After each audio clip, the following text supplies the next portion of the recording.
My husband, who was on an overseas assignment, was going to temporarily return home, and we decided to have a dinner party at the house where our son's family, who I live with, resides.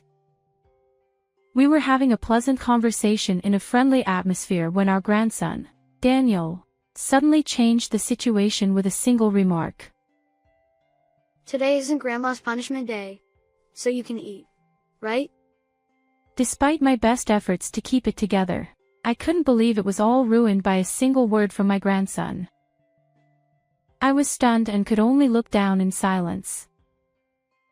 My son and his wife tried to cover it up in a panic, but the more they talked, the more Daniel revealed the truth.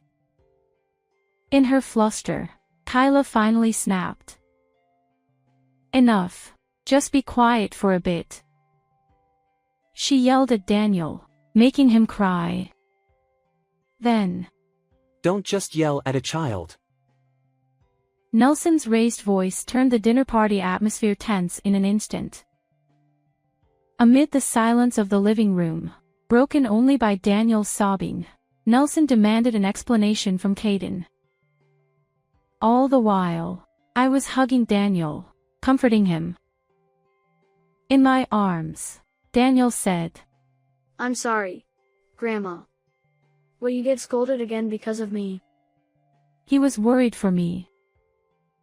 What should I do now? I could only stay silent, holding Daniel tightly. I am Elizabeth Pratt, a housewife in my 60s. Nelson and I fell in love while working at the same company, so it was really tough until we decided to get married and I quit my job. In those days, without phones, it wasn't easy to exchange contact information, and there was a general attitude of keeping workplace romances secret. So, until we got engaged, I was always on edge, worried that my boss might find out. Even after our engagement, we struggled with seating arrangements and speeches for the wedding, to the point where I didn't know who the wedding was for anymore. Moreover, any slip-up could lead to Nelson, who stayed with the company, being subject to snide remarks later, so we couldn't afford to relax. However, thanks to those struggles, we are now bound by a strong bond. I realized this especially when Nelson's overseas assignment was decided, leading to us living apart. 3 months before his departure. "I think I can come back within 3 years, but I'm worried. Why don't you come with me?" I appreciate the thought, but at my age, moving overseas is too much. Unlike you, I can only speak English. Nelson was always worried about leaving me alone in America. Besides, if anything happens, Caden and his family are here, and we can always talk on the phone, so don't worry too much. "Yeah, you're right." Caden is our only son. 14 years ago, when Caden started university, he moved out to live on his own. After graduation, he met Kyla in the cafeteria at his workplace, and they got married 7 years ago.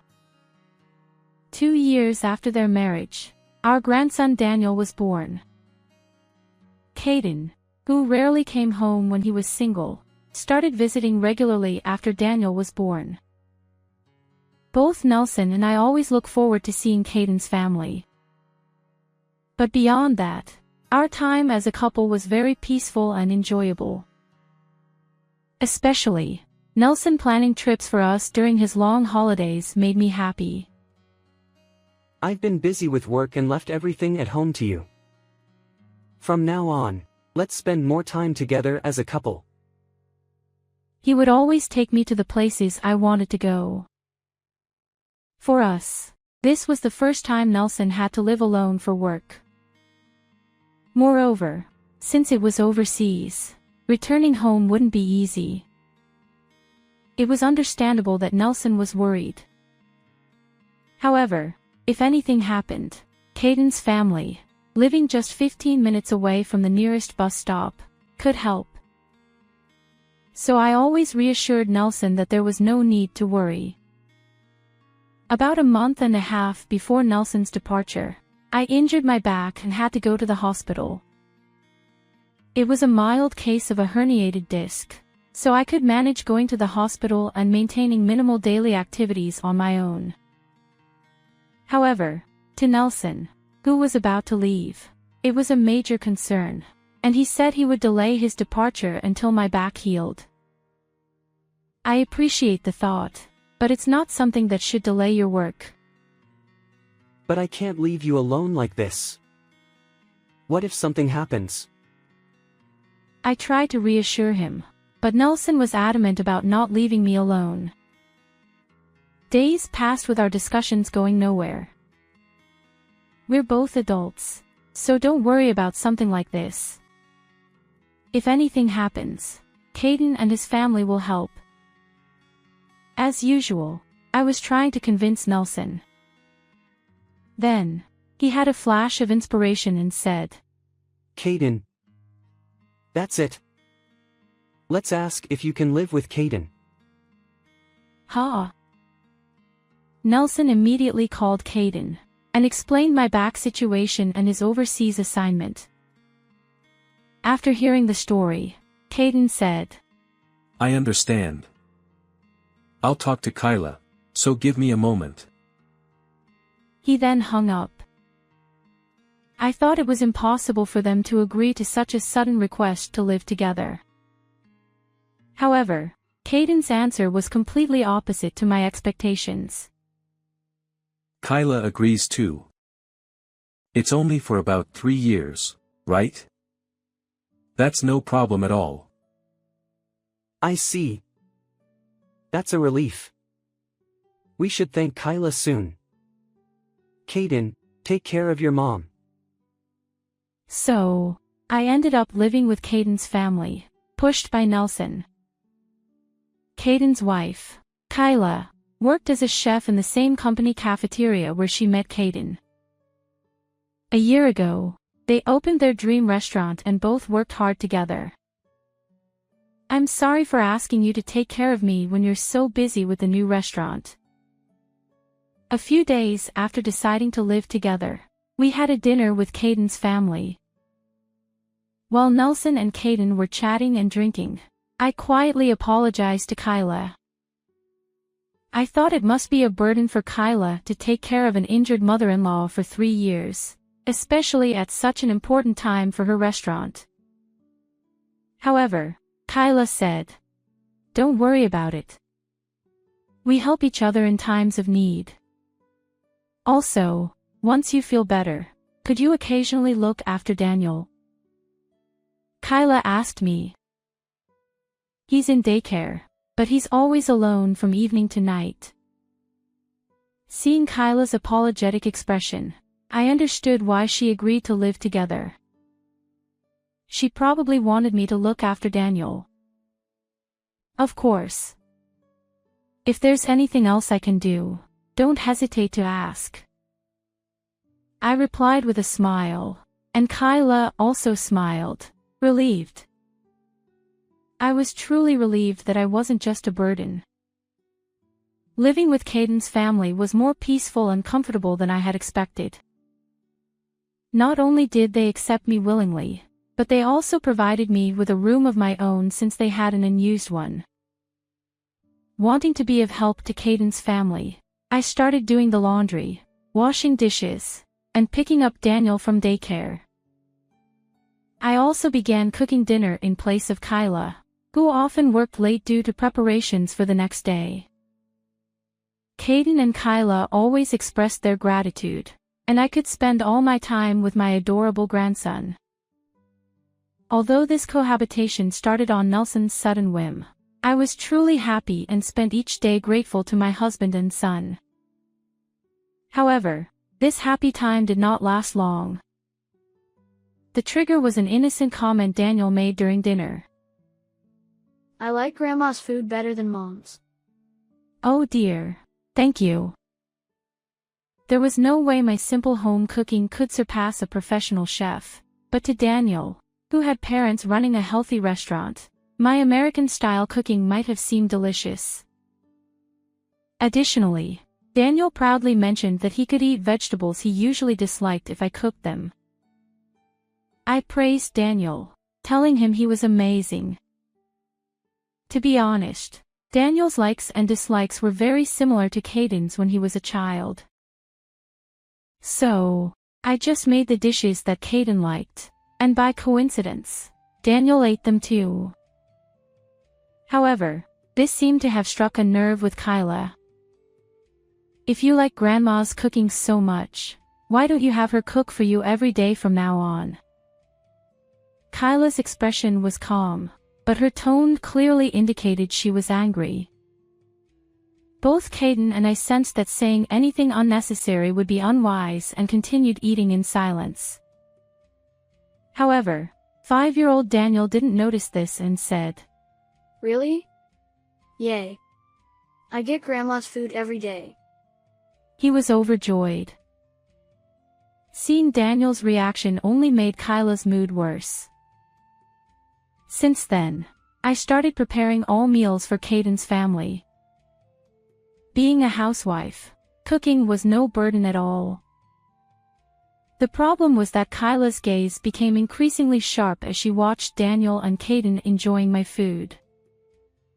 Moreover, Daniel began to call for me for everything. Bath time, reading stories, getting dressed, drawing, bedtime, no matter what it was, he called for me. I responded happily because I loved my grandson, but Kyla might have felt as if her child was being taken away. Elizabeth, please don't spoil Daniel. This is why old people are annoying. Oh, I'm sorry. I'll be careful. Before I knew it, Kyla's attitude towards me had become cold and filled with resentment. For months after my husband went overseas, Kyla came to me with a proposal. From today, in lieu of rent, you will do all the household chores. When I asked why she suddenly said this, Kyla explained that it was unfair to provide food and utilities for an additional adult for 3 years without compensation. She wanted me to repay this inconvenience through labor. Your back pain is healed, right? Then from now on, work properly. Her cold gaze and matter-of-fact tone left me speechless. Was this really the same Kyla I knew before living together? Though I was terrified by how much she had changed, I decided to comply silently. After all, she had a point. Expenses had increased with one more adult in the house. I understood her desire to offset this through chores.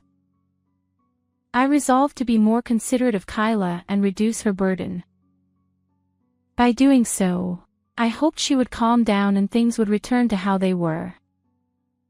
At that time, I genuinely believed that with effort, we could restore our good relationship. However, this hope was soon shattered. When I folded the laundry, I was scolded for doing it poorly. When I washed the dishes, I was berated for doing it badly. When Daniel showed affection towards me, I was accused of bribing him with food to win his favor. No matter how hard I tried to be considerate, it only seemed to provoke Kyla more. Still, I continued to handle household chores for the sake of my son and his family. The only solace I found was that Daniel and Caden enjoyed my cooking and finished their meals. However, even this soon became a problem. What's so great about this old-fashioned home cooking? It's bland, unattractive, and inedible. After saying this, Kyla would head to the kitchen, cook a meal for herself, and eat alone. The atmosphere at the dinner table was icy, as if we had seen a ghost. I was too scared to move, fearing what harsh words Kyla would say next. Daniel, sensing the tension, lost his appetite and left his meal unfinished. When dinner ended and I stood up to clear the dishes, Kyla called out in a cold, low voice. Elizabeth, sit down for a moment.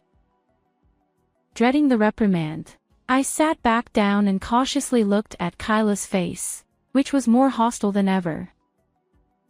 I'm a professional. When I cook, it incurs a cost. Do you understand? Yes, I understand. I forced out a response.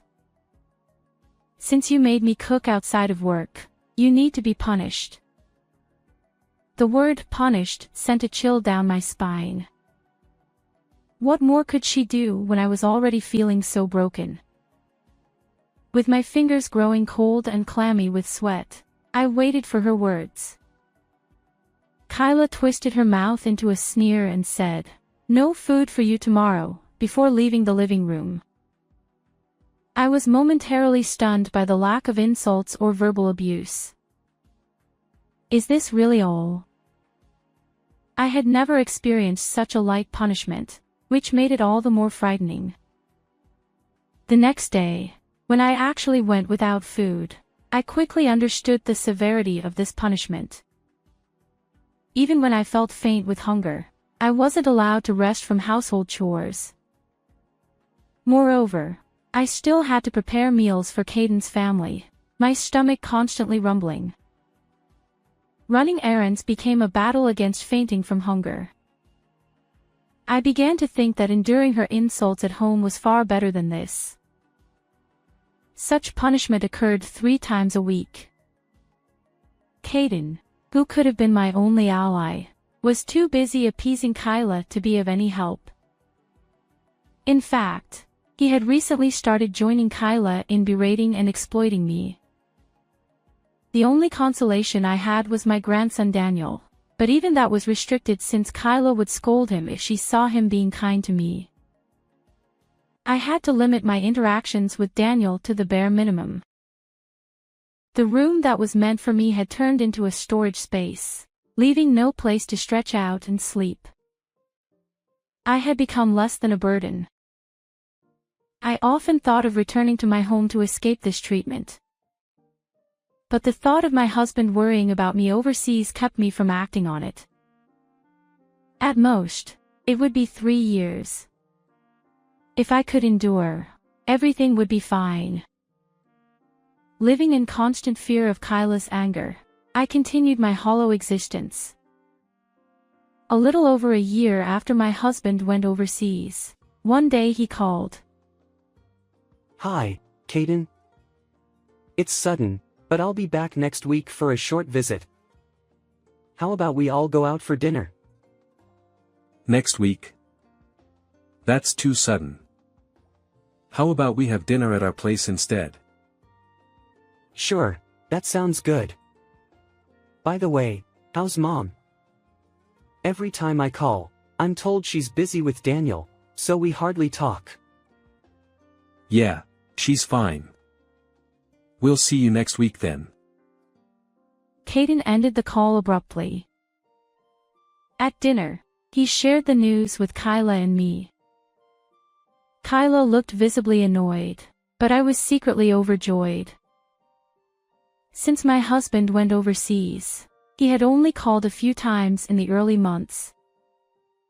I thought he was too busy to call, but I had been very lonely. On top of that, Kyla forbade me from calling him, so I could only wait for his calls. I worried about whether he had any injuries or illnesses, or if he was overworked. Next week, I could finally confirm these worries. I felt a surge of life returns to me. However, seeing my excitement, Kyla became furious. What's with that happy face? Are you implying I'm the bad guy here? What? No, I never said that. Shut up. Don't talk back. You're being punished again today. Confused and upset, I was denied food once again.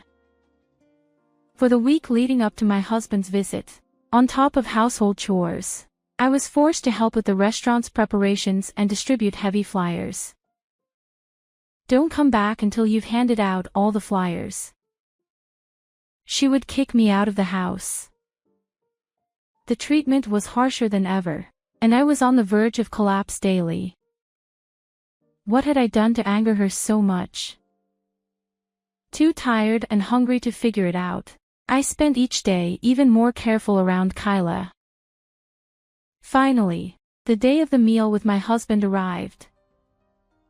I prepared his favorite dishes and waited for him at the entrance. Elizabeth. I missed you. You've lost weight and look pale. That's not true. You look exhausted too. His sharp observation made me nervous. The past week had been so punishing that I was truly on the brink of collapse. But I tried to hide my poor condition so as not to worry him. Still, my husband's concern deepened as he continued questioning. I've been calling regularly, but you never answer. Has something happened here? What? Regularly? Since when? Since I went overseas, I've called twice a month. I was always told you were busy with Daniel. I had no idea he had been calling so frequently. As I stood there in shock, Caden and Kyla emerged from the house. They greeted my husband with smiles and led him to the living room. Daniel, waiting there, excitedly ran to my husband, who was delighted to see his grandson after more than a year. This heartwarming scene made me momentarily forget our conversation at the entrance. Soon, Kyla announced the start of the meal. As everyone took their seats around the table, enjoying the cheerful atmosphere, I found myself standing alone a little distance away, out of habit. Noticing this, Kyra called out to me in a flustered tone. Elizabeth, what are you doing? Please sit down quickly. Startled, I hurried to sit down. My husband watched this scene with a curious expression. If I make another mistake, I might suffer more severe punishment later. With that thought in mind, I decided to focus on assisting my husband by serving food and drinks. Thanks to this, the meal continued peacefully without any further incidents. Just as I began to feel relieved, Daniel, my grandson, remembered something and spoke up. Hey, Grandma doesn't have punishment today, right? It's good she can eat. Daniel's cheerful smile caused Kyra and Caden to turn pale, their hands and shoulders trembling, their eyes darting nervously. Anyone could see something was wrong, but they forced smiles and desperately tried to cover up Daniel's words. The more they talked, the more Daniel, oblivious to the situation, kept speaking the truth. Panicking, Kyra finally snapped. Just be quiet for a bit, she yelled, causing Daniel to burst into tears. Seeing this, my husband raised his voice in anger. Don't shout at the child like that.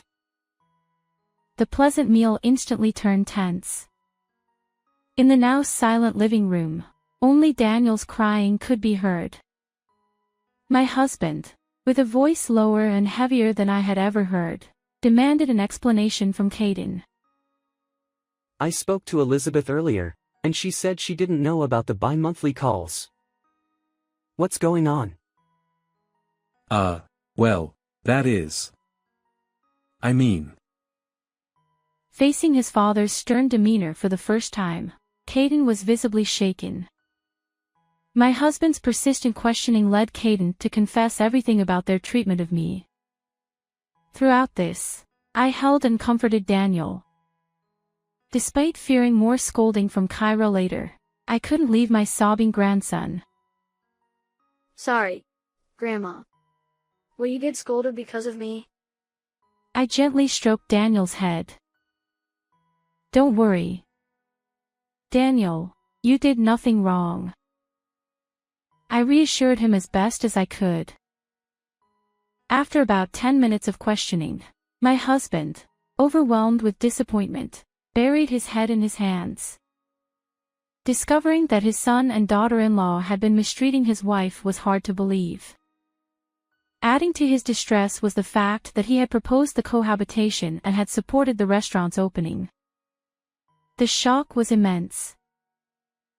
I trusted you both, which is why I supported Elizabeth living with you and helped with the restaurant funds. What were you thinking?